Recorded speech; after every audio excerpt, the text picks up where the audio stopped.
Assalamualaikum warahmatullahi wabarakatuh dan selamat sejahtera. Pada hari ini, saya dan ahli kumpulan saya akan membuat satu pembentangan mengenai modul yang telah dihasilkan oleh kumpulan kami, iaitu modul yang bertajuk Panduan Pengurusan Disiplin Pelajar, Hukuman dan Tindakan. Sebelum memulakan pembentangan, terlebih dahulu saya akan memperkenalkan ahli-ahli kumpulan yang akan terlibat dalam pembentangan ini. Ahli kumpulan ini terdiri daripada saya sendiri iaitu Nur Hazimah binti Abdul Aziz dan rakan-rakan seperjuangan saya iaitu Nur Fazana binti Mazalan, Nur Ain Fahana binti Abdul Aziz, Muhammad Arif Azhari bin Zaliani, Nur Izzah Syazwani binti Zani dan akhir sekali Nur Fatihah binti Rusdi.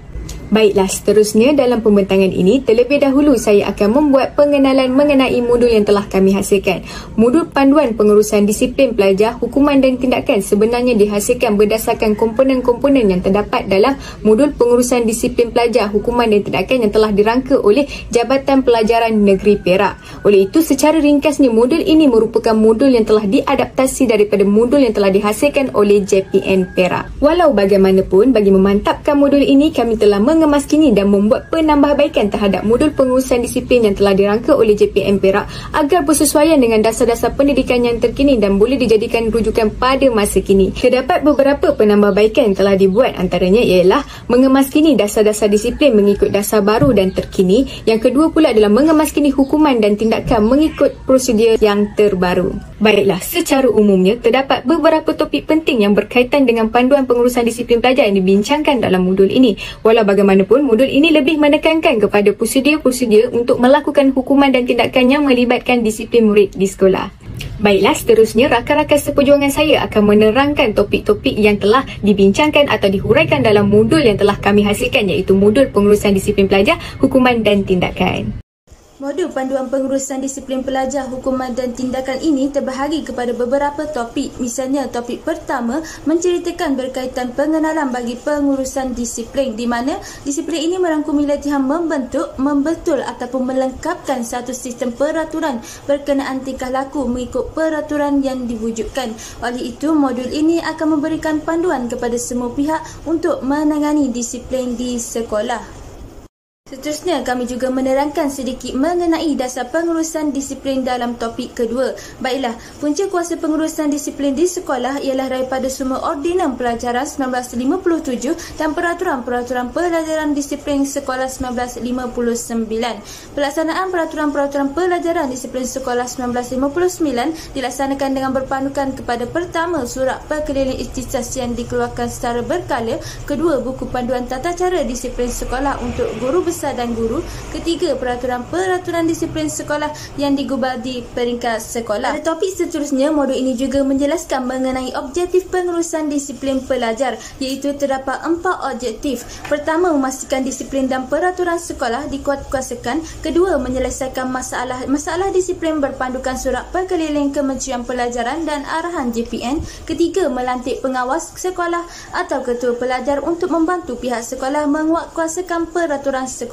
Dan yang keempat, menuju ke arah kecacatan sifar, zero defect dalam hal-hal disiplin dan tingkah laku negatif pelajar. Dalam topik ini, kami juga menjelaskan mengenai organisasi disiplin sekolah dan turut menjelaskan dengan terperinci setiap tugasan yang dimainkan oleh pihak yang terlibat.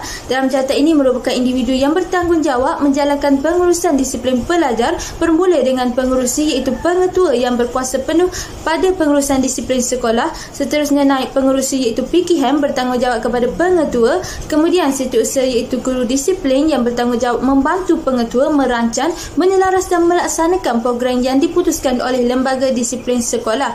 Di bawah ketua guru disiplin pula terdapat penolong setiausaha guru disiplin, penyelaras tingkatan, unit bimbingan dan kaunseling, AJK disiplin dan guru penyelaras badan pengawas yang mempunyai tanggungjawab masing-masing dalam pengurusan disiplin di sekolah.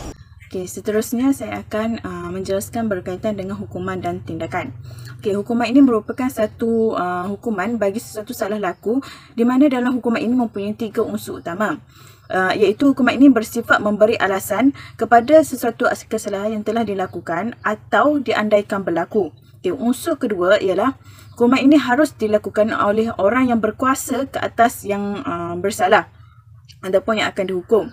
Okey, unsur terakhir ialah hukuman ini melibatkan sesuatu yang tidak menyenangkan dikenakan ke atas seseorang yang bersalah sama ada hukuman itu bersifat positif tapi menyakitkan atau dinafikan apa yang disukainya. Di dalam hukuman ini terdapat 5 jenis hukuman utama yang akan dikenakan ke atas pelajar yang bermasalah, iaitu hukuman pembuangan sekolah, hukuman penggantungan, hukuman dera, hukuman penahanan dan hukuman amaran. Okay, di dalam modul kami juga mempunyai 18 prosedur tindakan yang boleh dijadikan panduan untuk para guru. Antara 18 prosedur tersebut, salah satunya ialah tindakan untuk salah laku jenayah.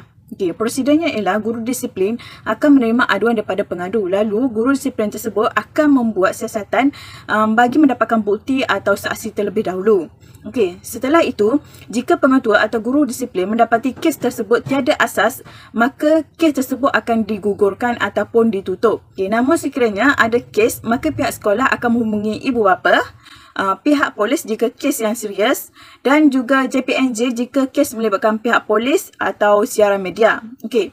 Jika kes dibawa ke mahkamah dan sudah dijatuhkan hukuman, maka pengetua atau guru disiplin akan menuntut kes sekiranya mahkamah menjatuhkan hukuman berdasarkan undang-undang yang berkaitan ataupun pihak polis akan mengambil tindakan terhadap murid sekiranya mahkamah menyerahkan budi bicara sekolah untuk sebarang tindakan terhadap pelajar itu. Jika kes hanya melibatkan peringkat sekolah sahaja, maka tindakan dan keputusan kes hanya dijalankan oleh pengetua atau guru yang diberi kuasa sahaja.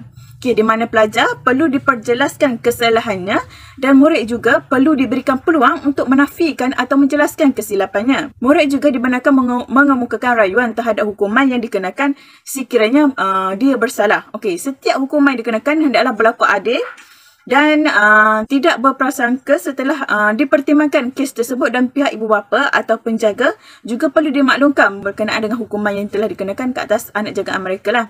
Okey, hukuman ini tidak boleh dilaksanakan oleh orang sebarangan, di mana ia hanya boleh dilakukan atau dijalankan oleh pengetua atau guru yang diberi kuasa sahaja. Setelah itu, pelajar yang dikenakan hukuman itu akan dihantar untuk sesi kaunseling oleh guru kaunseling sekolah. Setelah semua selesai, ketua guru disiplin atau guru disiplin akan mendokumentasikan kes tersebut dengan menyediakan surat kepada ibu bapa dan fail SSDM. Maka kes dikira selesai. Okey, seterusnya adalah prosedur tindakan untuk salah laku biadab. Okey, yang pertama sekali, guru disiplin akan menerima aduan daripada pengadu terlebih dahulu. Okey, setelah itu, guru disiplin akan meneruskan siasatan dengan mendapatkan bukti dan saksi dahulu. Okey, sekiranya tiada asas, maka kes tersebut dikira tutup ataupun digugurkan. Jika ada kes, maka pihak sekolah akan menghubungi ibu bapa atau penjaga pelajar yang melakukan kesalahan tersebut dan menjelaskannya. Seterusnya, hukuman dan tindakan kes akan diserahkan kepada pengetua atau guru yang diberi kuasa, di mana pelajar perlu diperjelaskan kesalahannya. Murid juga dibenarkan untuk menafikan atau menjelaskan kesilapannya. Murid juga dibenarkan mengemukakan rayuan terhadap hukuman yang dikenakan sekiranya bersalah. Setiap hukuman dikenakan hendaklah berlaku adil dan tidak berprasangka setelah dipertimbangkan kes tersebut, dan pihak ibu bapa atau penjaga perlu dimaklumkan mengenai kesalahan dan hukuman dikenakan ke atas anak-anak mereka. Lalu hukuman akan dikenakan oleh pengetua atau guru yang diberikan kuasa tersebut. Okey, pelajar juga akan dihantar untuk sesi kaunseling oleh guru disiplin sekolah. Manakala guru disiplin sekolah atau ketua guru disiplin akan membuat dokumentasi mengenai kes tersebut, iaitu menyediakan surat kepada ibu bapa atau penjaga dan fail SSDM. Okey, maka kes pun dikira selesai. Seterusnya, tindakan terhadap penyalahgunaan dadah. Tindakan ini merujuk kepada tata cara yang boleh digunakan oleh pihak sekolah bagi menguruskan pelajar yang disyaki terlibat dengan dadah. Dan yang pertama, prosedur yang pertama ialah guru yang menerima laporan berkaitan dengan pelajar tersebut perlu merujuk kepada pengetua untuk tindakan yang selanjutnya. Dan seterusnya, jika terdapat bahan yang disyaki dadah tersebut, perlu melaporkan kepada pihak polis dan menyerahkan barangan tersebut. Dan PKM bertanggungjawab berbincang dengan pihak ibu bapa pelajar yang terlibat tersebut untuk tindakan selanjutnya. Dan seterusnya, sesi kaunseling juga akan dijalankan selama 3 bulan dan pemantauan juga akan direkodkan selama 3 bulan tersebut. Dan jika masalah ini masih lagi berlarutan, maka pihak sekolah perlu memaklumkan kepada AADK, Agensi Anti Dadah Kebangsaan, bagi tindakan selanjutnya. Seterusnya, urusan pembuangan sekolah. di mana urusan ini merupakan urusan ataupun tata cara untuk menguruskan pelajar yang berulang kali melakukan tingkah laku yang sama dan juga mengganggu pihak yang lain, dan beberapa prosedur yang perlu dipatuhi bagi menjalani urusan pembuangan sekolah ini. Dan yang pertama ialah guru-guru perlu melaporkan kes salah laku pelajar ke dalam sistem, dan selanjutnya guru disiplin sekolah perlu untuk menyiasat dan memberi cadangan untuk membuang pelajar tersebut, dan pengetua juga bertindak untuk mengesahkan cadangan tersebut.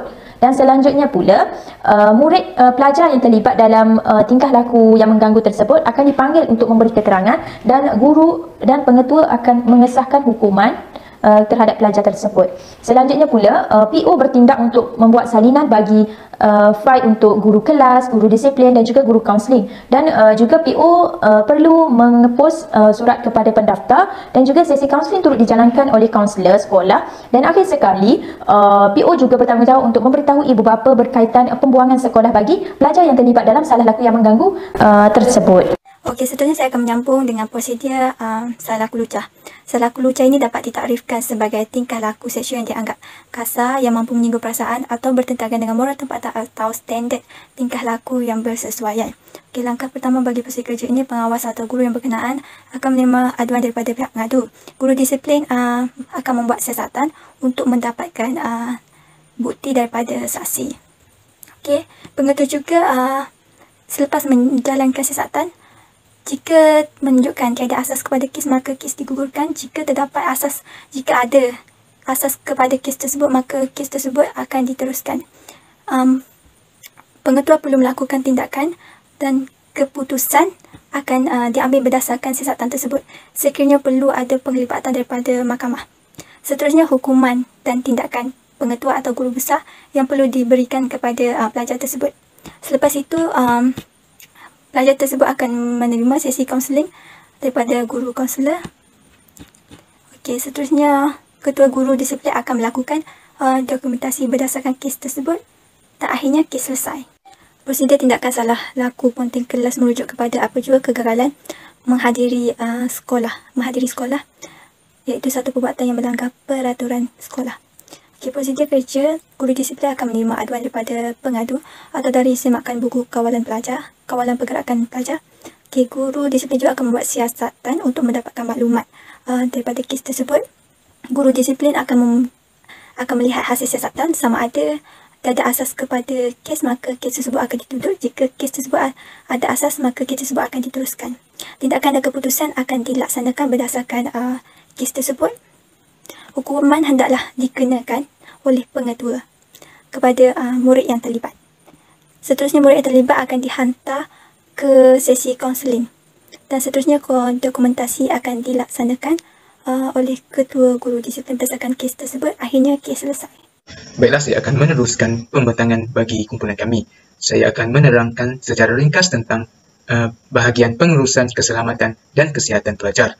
Secara umumnya, pihak Jabatan Pendidikan di setiap negeri telah menegaskan bahawa pihak sekolah wajib mengambil berat tentang keselamatan dan kesihatan pelajar. Oleh itu, dengan arahan tersebut, maka pengurusan keselamatan dan kesihatan pelajar terbahagi kepada 5 bahagian, iaitu yang pertama adalah tindakan ketika berlaku kebakaran. Tindakan ini merupakan suatu tata cara atau prosedur yang perlu dilakukan jika berlaku kebakaran dan juga dapat membantu pihak sekolah dan pelajar bertindak dalam keadaan yang teratur. Berikut merupakan catatan alih bagi pengurusan ketika berlaku kebakaran di sekolah. Baik, yang kedua adalah urusan rawatan dan kesihatan pelajar. Ia merupakan satu tindakan yang perlu dilakukan oleh pihak tertentu apabila berlakunya kes pelajar sakit atau tidak sihat. Ini adalah catatan alih bagi pengurusan rawatan pelajar. Okey, yang ketiga adalah kebersihan bilik rawatan dan alatan atau ubatan. Bilik rawatan berserta alatan dan ubatan perlulah dijaga kebersihannya bagi memastikan pelajar atau warga sekolah terjamin keselamatannya ketika menggunakannya. Ini adalah catatan alih bagi pengurusan kebersihan bilik rawatan dan alatan. Yang keempat adalah kebersihan dan keceriaan kawasan kelas. Ia berkait rapat dengan satu keadaan atau persekitaran yang bebas daripada unsur-unsur yang membahayakan kesihatan. Ini adalah catatan alih bagi pengurusan kebersihan dan keceriaan kawasan kelas. Okey, yang terakhir iaitu yang kelima adalah urusan menerima pelawat. Ia adalah satu garis panduan yang telah disediakan sebagai sumber bagi mengendalikan atau menerima pelawat. di samping memberi penjelasan mengenai tata cara kemasukan dan pergerakan orang awam ke dalam sekolah. Berikut merupakan catat alih yang perlu dirujuk ketika menguruskan kemasukan pelawat. Seterusnya adalah panduan tata cara disiplin sekolah mengikut sistem sasiah diri murid SSDM 2.0. Bawah sistem ini terdapat 14 tema kesalahan disiplin, iaitu tema yang pertama adalah tema A, tingkah laku jenayah. Bawah tema ini terdapat 8 jenis kesalahan disiplin yang telah ditetapkan, iaitu berjudi, mencuri, mengancam, memukul, mencederakan guru, mengancam, memukul, mencederakan kaki tangan, mengancam, memukul, mencederakan murid, peras ugut, nesterisme, dan bergaduh. Status bagi kesalahan bagi tema ini adalah berat. Berikut merupakan SPI yang telah dirujuk untuk tindakan dan hukuman bagi kesalahan disiplin dalam tema ini. Tema yang kedua adalah tema B, bully. Bawah tema ini terdapat 4 kesalahan disiplin, iaitu yang pertama, bully bahasa, yang kedua, bully fizikal, yang ketiga, bully isyarat, dan yang keempat, bully perhubungan. Status bagi kesalahan disiplin bagi tema ini juga berat. Berikut merupakan SPI yang dirujuk untuk tindakan dan hukuman bagi tema ini. Yang seterusnya adalah tema C, rokok.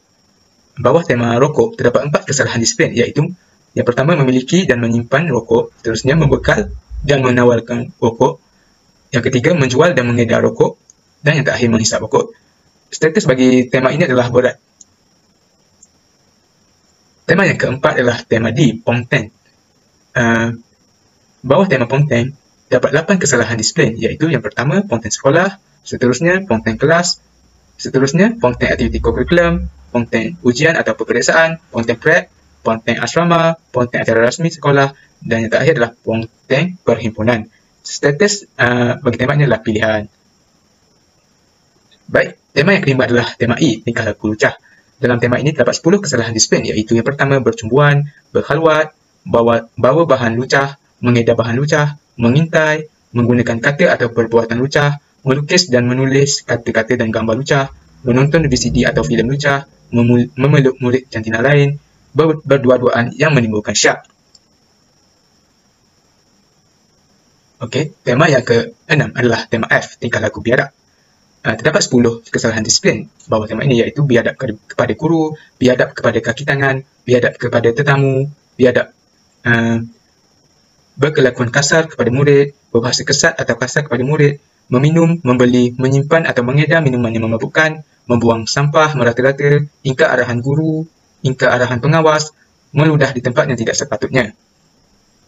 Okey, bagi tema G pula, iaitu vandalisme, terdapat 10 kesalahan disiplin juga, iaitu yang pertama, merosakkan harta benda sekolah, merosakkan harta benda asrama, merosakkan harta benda kantin, merosakkan peralatan bilik-bilik khas, merosakkan tanaman, tumbuhan atau tanaman hiasan, menconteng dinding bangunan sekolah, merosak atau mengoyak buku SPBT, merosakkan peralatan sukan, merosakkan kenderaan guru besar, pengetua atau guru atau kaki tangan, merosakkan harta atau kenderaan murid. Okey, bagi tema H pula, iaitu kesalahan disiplin tidak amanah. Terbahagi kepada 4 kesalahan disiplin, iaitu yang pertama, pecah amanah, yang kedua, berbohong, yang ketiga, tidak bertanggungjawab, dan yang terakhir sekali, tidak jujur. Okey, bagi tema J, iaitu kenakalan, terdapat 10 kesalahan yang telah ditetapkan, iaitu yang pertama, menunggang motosikal di dalam kawasan sekolah, masuk tandas berlainan jantina, sengaja membunyikan loceng kecemasan, mengganggu semasa proses PDPC, tidak ikut giliran atau berebut-rebut, bertolak-tolak, membawa atau bermain mencun, mengubah suai pendawaian elektrik, keluar kawasan sekolah atau asrama tanpa kebenaran, bermain dalam dom, dan akhir sekali melanggar peraturan asrama.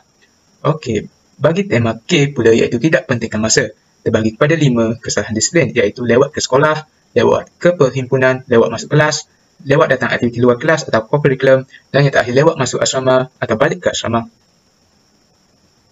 Okey, bagi tema L pula, iaitu kekemasan diri, terdapat 9 kesalahan disiplin yang telah ditetapkan, iaitu yang pertama, berkuku panjang, mewarna kuku atau berinai, berambut panjang, rambut berfashion, bermisai atau berjanggut, memakai pakaian yang tidak mengikut peraturan, pakai barang kemas, mencukur bulu kening, dan dalam memakai alat solat. Okey, bagi tema M pula, iaitu pelibatan politik.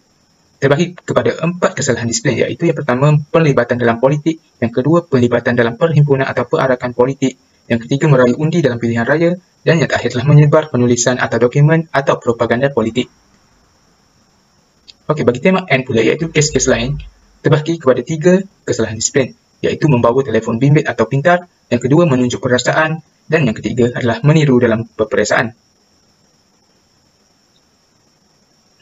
Okey, bagi tema B adalah kes-kes khas, iaitu tema kesalahan disiplin yang terbanyak. Iaitu yang pertama, penyalahgunaan dadah. Yang kedua, menyimpan bahan berkaitan dadah. Membekal, menawarkan bahan berkaitan dadah. Menjual, mengedar bahan berkaitan dadah. Menghisap, menyuntik, menyedut, meminum mehidu bahan berkaitan dadah. Menghidu bahan-bahan inhalan. Bertatu, mencederakan diri. Cubaan membunuh diri, terjun bangunan. Penyalahgunaan racun, hamil, lumba haram, kemalangan dalam sekolah, lari dari rumah, dan sekali ajaran sesat.